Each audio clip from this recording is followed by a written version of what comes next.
Guys, magandang gabi sa inyong lahat guys, no? Dito tayo ngayon guys, sa tirahan po, sa kaibigan nating Inkantong Itim guys. Gusto po natin maitanong po sa kaibigan nating Inkantong Itim guys, sa mga pangyayari po dito sa ating Pilipinas. Kung may alam ba siya sa pangyayari po kay Sara Duterte, tungkol po ito sa ICC na siya po daw yung masusunod po sa tatay niya na hulihin po siya.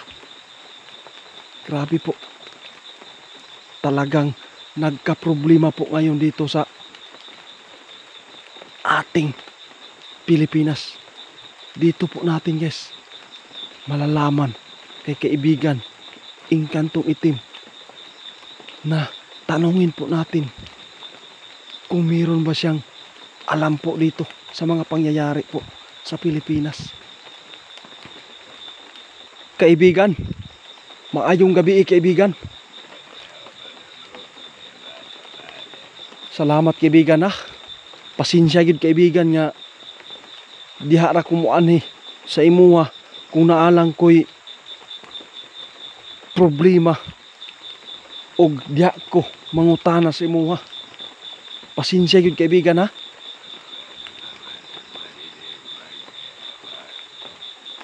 Salamat yun. Ito lang daw guys ang masasabi niya guys. Okay lang daw gyapon guys. Kung unsa man daw ang atong mga problema diri sa toa, gusto po silang makatabang sa toa. Kaibigan, tungkol po ito sa kay Sara Duterte. Meron ka bang alam kaibigan na magkatotoo ba na siya po yung masusunod po na hulihin po papuntang ICC?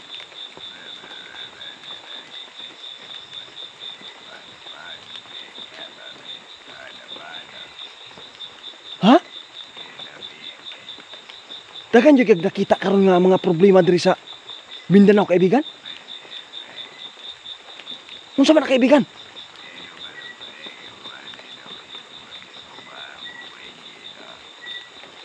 Guys, ito na guys.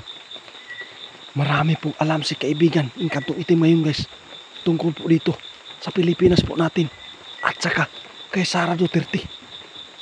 Diba nakabalita na daw guys nga nahitabo na karon nga ransakon ang mga bahay po sa mga Duterte. Ito po yung sinabi ni kaibigan ngayon guys nga nakita niya nga siguradong magkakagulo po daw guys kung mangyari man ito guys na si Sara Duterte maisunod po kay Tatay Digong sa ICC. Grabe naman to kaibigan.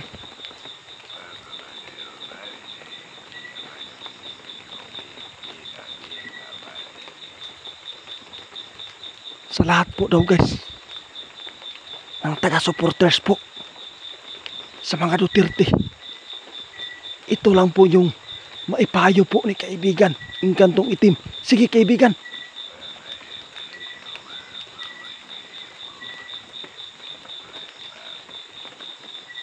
Grabe po guys.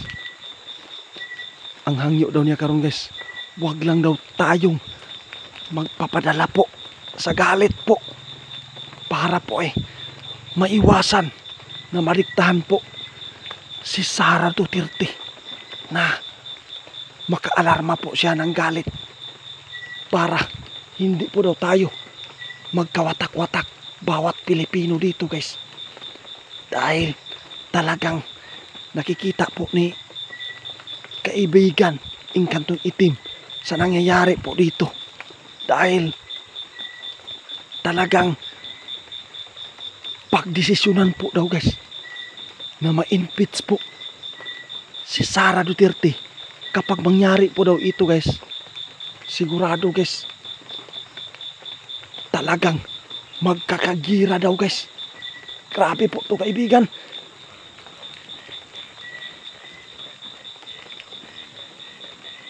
Salamat yung kaibigan.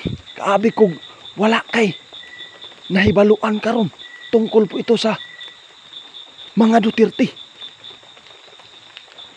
Kaibigan, na lang ko'y ipangutana si mong kaibigan. Unsa man yun ka tinuod ni kaibigan? May tabo ba yun kaibigan nga ma-impit si Sarah?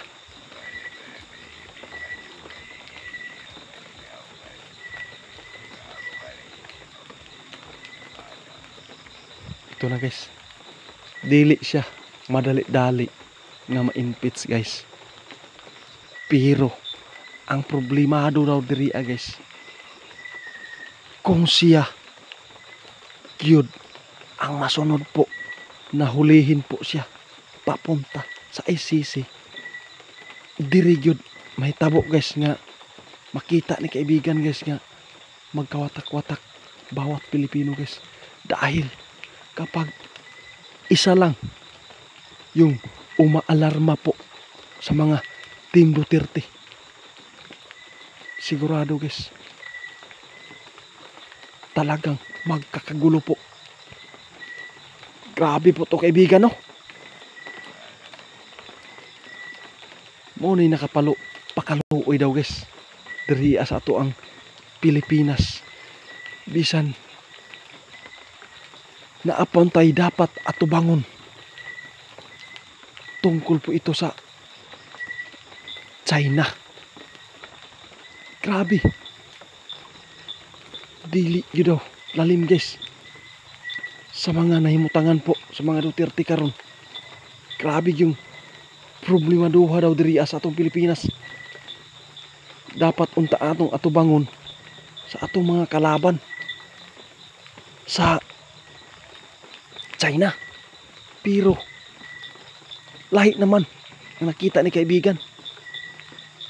Nag-uunayan na daw.